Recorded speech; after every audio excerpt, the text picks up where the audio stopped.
ជារៀងរាល់ព្រឹកនៅពេលដែលខ្ញុំរៀបចំខ្លួនប្រាណទៅរៀនរួចហើយខ្ញុំតែងតែញ៉ាំយ៉ាអ៊ូដែលធ្វើអំពីទឹកដោះក្របី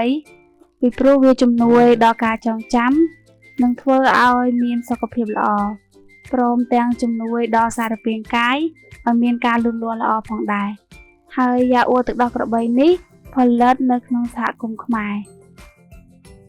ខ្ញុំសូមណែនាំផលិតផលយ៉ាអ៊ូទឹកដោះក្របីដែលធ្វើអំពីទឹកដោះក្របីដែលជាផលិតផលដំបូងគេបង្អស់នៅក្នុងប្រទេសកម្ពុជាដែលសម្បូរទៅដោយសារជាតិប្រូប៊ីយ៉ូទិកនិងមានវត្តមានរបស់អតិសុខំប្រាណល្អសម្រាប់ជំនួយដល់សុខភាព